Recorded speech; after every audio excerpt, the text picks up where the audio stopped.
Let us start with the one of the most important system which is digestive system. तो इस video में हम digestive system के बारे में बात करेंगे और कंप्लीट तो नहीं करेंगे परंतु उसकी जो समरी होती है उसके बारे में कंप्लीट हम बात करेंगे। और एक चैप्टर की जो समरी होती है वही उस चैप्टर से अपने को इंटरकनेक्टेड रखती हैं। तो आप इस वीडियो को पूरा देखें और देखें। तो अब अपन शुरू करते हैं डाइजेस्टिव सिस्टम की तरफ। तो यहाँ पर सबसे पहले आता है डाइजेस्टिव। डाइजेस्टिव सिस्टम मतलब पाचन तंत्र। पाचन तंत्र मतलब बॉडी के अंदर पाचन की क्रिया को समझाएगा। तो सबसे पहले शुरू करते हैं डाइजेस्टिव सिस्टम को। शुरू करने से पहले अपन देखते हैं कि एलिमेंट्री कैनाल क्या होती है। तो एलिमेंट्री कैनाल मीन्स आहार नाल। अब यहाँ देखें तो आहार नाल की जो शुरुआत होती है वो कहाँ से होती है। तो आहार नाल की शुरुआत होती है मुंह से और खत्म होती है एनस में। अब यहाँ बीच में आहार नाल एक नलिका के रूप में रहता है। इतनी सी बात आपको क्लियर हो गई होगी। तो यहाँ पर अब मुंह से शुरू होते हैं, ओरल कैविटी से होते हुए अपन नीचे जाते हैं इसोफेगस और फिर एक थैलेनुमा बैग नामक स्ट्रक्चर आती है जिसको अपन स्टोमक बोलते हैं। और यहाँ फिर उसके बाद पाइलोरिक भाग आता है स्टोमक में। और फिर यहाँ पर जो ये स्मॉल इंटेस्टाइन होती है वो शुरू होती है। उसके भी 3 पार्ट होते हैं, डिओडिनम, जेजुनम और इलियम। तो ये वाला भाग हो जाता है इलियम। और फिर यहाँ पर जो लार्ज इंटेस्टाइन होती है उसके पार्ट शुरू होते हैं। उसमें आती है colon, ascending colon, transversal colon और डिसेंडिंग कोलन, सिग्मोइड कोलन और फिर एनस आ जाता है। तो इस तरीके से ये डाइजेस्टिव सिस्टम पूरा तरीके से जुड़ा हुआ है। अब यहाँ देखें तो जो ये डिओडिनम वाला पार्ट होता है जो स्टोमक से जुड़ा होता है पाइलोरिक भाग से, वहाँ स्टोमक के पीछे थोड़ा सा पीछे की ओर पेनक्रियाज नाम का एक एंडो और एक्सोक्राइन पार्ट पाया जाता है, ग्लैंड पाई जाती हैं। तो वो क्या करती है, वो मेनली डाइजेशन में ज़्यादा हेल्प करती हैं। और इस पेनक्रियाज से एक और भाग जुड़ा रहता है जिसको अपन स्प्लीन बोलते हैं। ये द्वितीय लसिकाभ अंग हैं। और यहाँ देखें तो ऊपर की तरफ थोड़ा सा लीवर पाया जाता है। तो लीवर की दो लोब होते हैं जिनसे डक्ट आती हैं। तो वो क्या बाइल डक्ट बनाती है। और यहाँ पर जो ये लीवर के जस्ट पीछे की तरफ यहाँ पर गॉल ब्लैडर पाया जाता है। और ये गॉल ब्लैडर की एक सिस्टिक डक्ट होती है। और जो ये बाइल डक्ट और ये जो सिस्टिक डक्ट होती है वो आपस में मिलकर कॉमन बाइल डक्ट बनाती है। और ये कॉमन बाइल डक्ट होती है वो कहाँ पर, पेनक्रियाज की डक्ट होती है। पेनक्रेटिक डक्ट के साथ मिलकर कॉमन बाइल डक्ट और पेनक्रियाज की डक्ट मिलकर हेपेटो पेनक्रेटिक डक्ट बनाती हैं। अब यहाँ पर देखें तो ये हेपेटो पेनक्रेटिक डक्ट होती है वो यहाँ पर एक फूला हुआ भाग होता है जिसको बोलते हैं एम्फुला ऑफ वेंटर। तो उस वाले भाग से यहाँ पर एक ओडी अवरोधनी पाई जाती है, वहां पर ये खुलती हैं। अब इतनी सी बात आपको और समझ में आ गई होगी। तो हम चलते हैं अब थोड़ा सा इसके सिस्टम के बारे में समझने की कोशिश करते हैं। तो सबसे पहले आती है डाइजेस्टिव ग्लैंड। अब डाइजेस्टिव ग्लैंड में अपने मुंह के अंदर जो अपनी बकल कैविटी होती है वहां पर भी 3 तरह की जो ग्लैंड पाई जाती है। एक तो पैरोटिड, सबलिंगुअल और सब मैक्सिलरी ग्लैंड पाई जाती है। इतनी सी बात आपको और समझ में आ गई होगी। तो फिर अपन नीचे जाते हैं तो यहाँ पर स्टमक में गैस्ट्रिक ग्लैंड होती हैं जो अलग अलग पार्ट में अलग अलग कोशिकाएं होती है, वो अलग अलग एंजाइम सीक्रेट करती है, एसीएल और भी बहुत सारे एंजाइम सीक्रेट करती हैं। फिर यहाँ पर इंटेस्टाइन वाला भाग आ जाता है। फिर यहाँ देखें तो ये जो लीवर होता है वो भी, यहाँ से लीवर से बाइल निकलता है, वो भी डाइजेशन में काफ़ी हेल्प करता है। यहाँ पेनक्रियाज से पेनक्रेटिक जूस निकलते हैं, वो भी क्या करते हैं, डाइजेशन में हेल्प करते हैं। तो यहाँ पर ये डाइजेस्टिव ग्लैंड हो गई। तो इस तरीके से इसमें डाइजेस्टिव सिस्टम में बहुत सारी ग्लैंड होती है जो किसमें, डाइजेशन में हेल्प करती है। अब अपना मुंह क्या करता है कि कोई भी अपन निवाला लेते हैं या जो भी अपन फूड एंटर करवाते हैं तो मुंह के अंदर यहाँ पर जो कार्बोहाइड्रेट्स होते हैं उनका पाचन हो जाता है। टाइलिन एंजाइम होता है उसके द्वारा, यहाँ स्टार्च होता है उसका पाचन यहाँ पर शुरू हो जाता है। इतनी सी बात आपको समझ में आ गई। मुंह, दांत होते हैं अलग अलग तरीके के होते हैं, इंसिजर, कैनाइन, प्रीमोलर और मोलर, इस तरीके के दांत होते हैं। वो अलग अलग प्रोसेसेस द्वारा यहाँ पर खाने का पाचन करते हैं और वो बोलस के रूप में यहाँ नीचे आ जाता है। और यहाँ पर डाइजेशन का पार्ट शुरू होता है। यहाँ 3-4 घंटे फूड स्टोर रहता है और फिर आगे जाके चला जाता है। अब यहाँ ये इंजेक्शन वाली प्रोसेस बोलती है, मतलब अपन इंजेक्शन करते हैं किसी भी फूड का, तो इंजेक्शन वाली प्रोसेस हो गई। इतनी सी बात आपको समझ में आ गई। अब डाइजेशन देखें तो डाइजेशन भी तो दो तरीके का होता है। एक तो वाटर सोल्यूबल, जो भी अपन यहाँ डाइजेशन की बात करें तो जो डाइजेशन होता है वो पूरी बॉडी में या अलग अलग चीज़ों का डाइजेशन होता है, जैसे जो भी मैक्रोमोलिक्यूल्स होते हैं।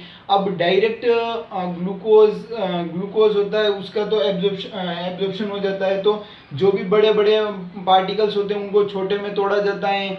जो भी जो फैटी एसिड होते हैं उनको मोनोग्लिसराइड ग्लिसराइड में तोड़ा जाता है, जिससे वो आराम से एब्जॉर्ब हो सके। तो यहाँ पर डाइजेशन की प्रोसेस होती है। इतनी सी बात आपको समझ में आ गई होगी। अब यहाँ पर जो डाइजेशन में ये सारी ग्लैंड्स होती है, डाइजेस्टिव ग्लैंड्स होती है, वो इस डाइजेशन में हेल्प करती हैं। अपना मुंह होता है वो तोड़ने का कार्य करता ही है। और फिर यहाँ देखें तो यहाँ पर एब्जॉर्प्शन की बात करें तो एब्जॉर्प्शन होता है वो क्या होता है, दो तरीके का होता है। एक तो वाटर सोल्यूबल सब्सटेंस होते हैं उनका एब्जॉर्प्शन होता है, और एक वाटर इनसोल्यूबल सब्सटेंस होते हैं उनका। तो वाटर सोल्यूबल्स में ग्लूकोज आ गया, अमाइनो एसिड हो गया, और यहाँ पर फैट जो भी यहाँ पर जो ग्लूकोज आ गया, नाइट्रोजन बेसेस हो गए, ये सारे वाटर सोल्यूबल होते हैं, इसलिए उनका एब्जॉर्प्शन अलग तरीके से होता है। और यहाँ पर जो वाटर इनसोल्यूबल होते हैं जैसे फैटी एसिड होते हैं, उनका जो लसिका वाहिनी होती है लैक्टियल द्वारा एब्जॉर्प्शन किया जाता है। तो यहाँ पर एब्जॉर्प्शन की प्रोसेस होती है। एब्जॉर्प्शन भी दो तरीके से होता है, एक्टिव भी होता है और पैसिव भी होता है। तो यहाँ पर एब्जॉर्प्शन हो जाता है। अब यहाँ पर इस डाइजेशन की रिक्वायरमेंट क्यों पड़ी, क्योंकि अपनी बॉडी है वो क्या करती है, फूड को एंटर करती है, और यहाँ बॉडी की जो मरम्मत करने के लिए और जिंदा रहने के लिए फूड का एब्जॉर्ब होना जरूरी है। तो यहाँ पर जो फूड होता है वो डायरेक्ट एब्जॉर्ब नहीं होता है। तो फूड का एब्जॉर्प्शन भी पहले उसको छोटे छोटे मॉलिक्यूल्स में तोड़ा जाता है, फिर उनका एब्जॉर्प्शन इंटेस्टाइन द्वारा किया जाता है। तो इस तरीके से यहाँ पर ये प्रोसेसेस चलती हैं। अब यहाँ और देखें अपन तो थोड़ा सा एसिमाइलेशन।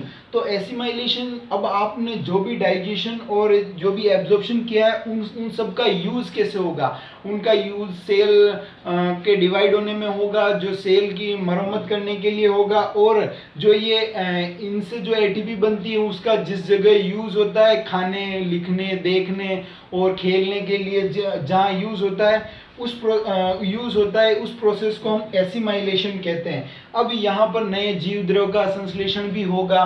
तो इस तरीके से एसिमाइलेशन मतलब स्वांगीकरण होता है। जो भी आपने फूड एब्जॉर्ब किया है उसका क्या होगा, एसिमाइलेशन होगा, उसका यूज होगा, उसको अपन एसिमाइलेशन कहते हैं। इजेक्शन में क्या होता है, मतलब जो भी बाद में जो भी वेस्ट मटेरियल होते हैं वो यहाँ इलियम से होते हुए कॉलन से रेक्टम में स्टोर रहते हैं, और यहाँ पर रेक्टम में स्टोर रहते हैं। ये वाला भाग होता है रेक्टम में स्टोर रहते हैं, और फिर एनएस के थ्रू बाहर इजेक्ट कर दिए जाते हैं। अब इस लास्ट में इस चैप्टर में हम डाइजेशन से रिलेटेड जो भी डिसऑर्डर्स होते हैं और न्यूट्रिएंट्स से रिलेटेड जो भी डिसऑर्डर होते हैं उनके बारे में भी पढ़ेंगे। अब थोड़ा और समझने की कोशिश करें तो यहाँ पर जो ये नए वाला पार्ट्स होता है इसको बोलते हैं एनएस से ऊपर की तरफ वाला पार्ट होता है, जिसको अपन क्या बोलते हैं, यहाँ सिग्मोइड कॉलन होता है, ये डिसेंडिंग कॉलन होती है, ट्रांसवर्जन कॉलन होती है, और ये असेंडिंग कॉलन होती है। यहाँ पर एक जो ये कॉलन होती है वहाँ पर एक नीचे एक भाग पाया जाता है जिसको अपन क्या बोलते हैं, अपेंडिक्स बोलते हैं। ये मानव में अवशेषी होता है। किसकी दृष्टि से अपन देखें तो यहाँ ये पाचन की दृष्टि से क्या रहती है, अवशेषी रहती हैं। क्यों, क्योंकि इसका कोई यूज़ नहीं आता। इसके अंदर बहुत सारे बैक्टीरिया जो बैक्टीरिया होते हैं या फिर जो लिम्फ होते हैं वो लिम्फ नोड्स यहाँ पाए जाते हैं। ये क्या है, अपने जो इम्यून सिस्टम होता है उसमें काफ़ी हेल्प करता है। तो यहाँ पर ये आपको समझ में आ गया होगा। अब यहाँ बहुत सारी और भी चीज़ें हैं जिसके बारे में हम 1 बाय 1 डिटेल में अगले वीडियो में बात करेंगे, और हम 1 बाय 1 इन सबको डिटेल से अगले वीडियो में बात करेंगे। और जो भी टीथ होते हैं वो उनके बारे में, और टीथ की स्ट्रक्चर के बारे में, और एलिमेंट्री कैनाल की जो भी प्रोसेसेस होती हैं उनके बारे में, इंजेक्शन के बारे में, और जो टीथ होते हैं उनके किस किस तरीके से यूज़ होते हैं, वो किस किस तरीके से काम आते हैं। फिर अपन डाइजेशन के बारे में कंप्लीट पढ़ेंगे, एब्जॉर्प्शन के बारे में कंप्लीट पढ़ेंगे, और लीवर के बारे में अपन कंप्लीट स्टडी करेंगे कि भाई लीवर किस तरीके से ग्लाइकोजिनोलाइसिस की प्रोसेस करता है, किस तरीके से यह रक्त का शुद्धिकरण करता है, किस तरीके से ये जो भी औषधियाँ खाते हैं उनको क्या करता है, डिटॉक्सिफिकेशन करता है। तो यहाँ पर अपन लीवर के बारे में भी कंप्लीट स्टडी करेंगे, किस तरीके से ये जो लीवर से बाइल जूस आता है वो बिलिरुबिन और बिलिवर्डिन वो किस तरीके से फैट होते हैं उनके एब्जॉर्प्शन में हेल्प करते हैं। यहाँ पर अपन देखेंगे कि बॉडी के अलग अलग पार्ट में किन किन चीज़ों का एब्जॉर्प्शन होता है उसके बारे में भी अपन पढ़ेंगे कि भाई यहाँ पर जो मुंह होता है उसके जीभ के नीचे, यहाँ पर जीभ के नीचे जो ब्लड वेसल्स होती हैं वो ज़्यादा सेंसिटिव होती हैं, और जो भी मैक्सिमम औषधियाँ होती हैं वो यहाँ पर एब्जॉर्ब हो सकती हैं जीभ के नीचे। तो यहाँ पर ये पूरी अपन बक्कल कैविटी के बारे में स्टडी करेंगे, जीभ के बारे में स्टडी करेंगे, उस पर टेस्ट बर्ड किस किस तरीके से होती है, उनका टेस्ट किस किस तरीके से होता है, उस वीडियो में हम कंप्लीट बात करेंगे। Thank you, please subscribe this channel and wait for the next video. Thank you.